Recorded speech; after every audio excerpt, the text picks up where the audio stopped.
Hello, Assalamualaikum. So today I'll be explaining about the attention deficit hyperactivity disorder, or also known as ADHD.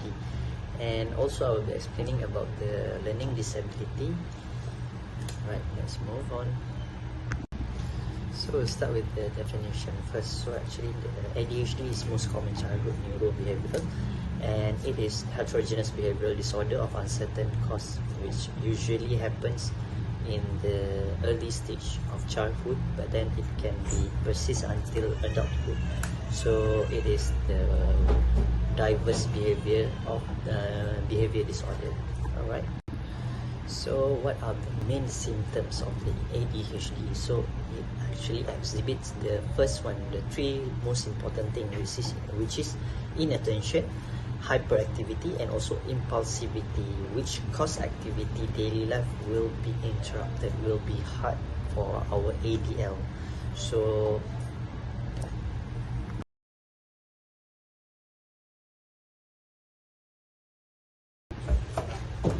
we go for the first one, inattention. So inattention is actually the sign and symptoms you can see is inability to listen actively to instructions or conversations, failure to attend detail. So if we cannot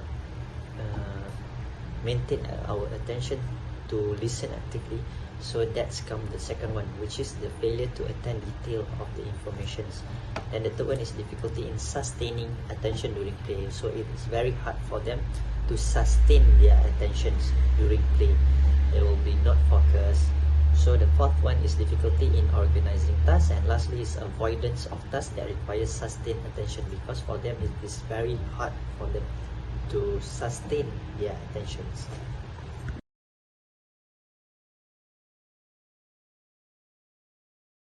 Second one, I'll go for the hyperactivity. What are the signs and symptoms you can see with individuals with ADHD?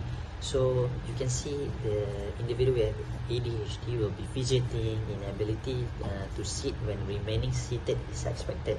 When you expected he or she to sit, but then they have the tendency to not sit.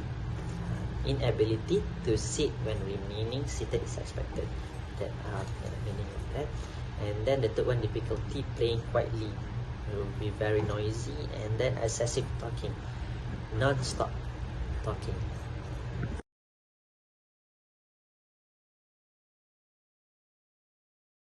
Next one, we go to impulsivity. So all individuals with ADHD must have this characteristic, mostly inattention, hyperactivity, and also impulsivity. So impulsivity we can see from the inability to wait one's turn. So they don't like to wait.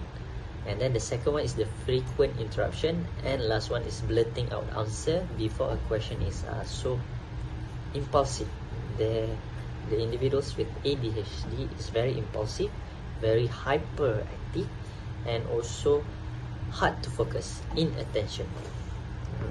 So what are the interventions for this ADHD with individuals with ADHD? So they have several types, but then it is multidisciplinary. You have to have the cognitive behavioral therapy, can have psychotherapy, behavior modification, because we want to modify, to change the behavior from the inattention, from the hyperactive, and also the impulsivity. And then we can go for educational interventions and also social skills training. Next we go to learning disability. So we'll start with the definition of learning disability. So it is described as a group of problems that affects ability to firstly master school tasks, second process informations, communicate effectively, and also this heterogeneous is actually heterogeneous group of disorder manifested by significant difficulties in the acquisitions and the use of listening, speaking, reading, reasoning, and also mathematical abilities. So learning disability. So learning disability includes a variety of conditions such as perceptual disability, dyslexia, and also developmental aphasia. What is these three things? The the classification of learning disability can be divided into several. But then the most common one is dyslexia. It is actually difficulty in writing, reading, and spelling, and also dyscalculia, difficulty in numbering.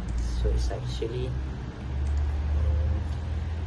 mathematics and computation problems, and also dysgraphia is actually difficulty with writing, spelling, and composition. So difference between dysgraphia and dyslexia is dyslexia more focused in writing, reading, and spelling, but then dysgraphia is actually writing, spelling, and the composition of it.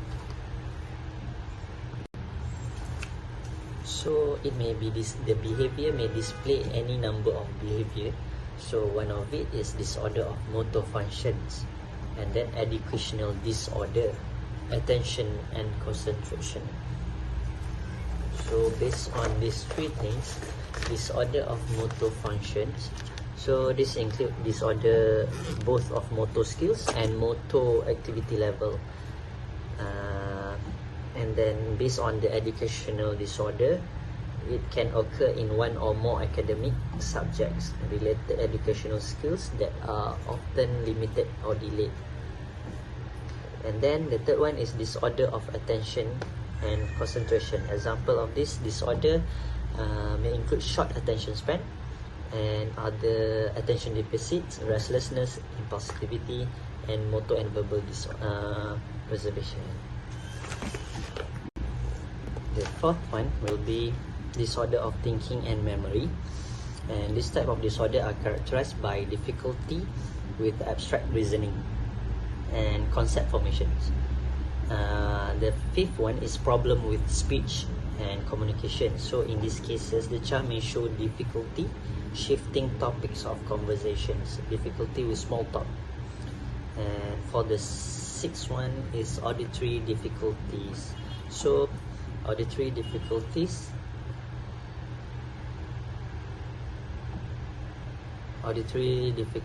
associated with learning disability often stem from auditory perceptual and auditory memory problems, and not from acuity, not from what I mean is hearing.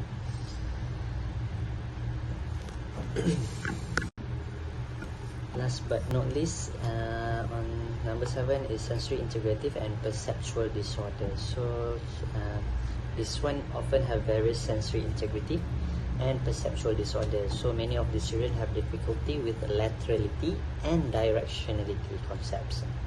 So the last one is psychosocial problems. So this disorder may be manifested as a temper tantrums or antisocial behavior, and the child's social competencies may be delayed compared with his or her chronological age.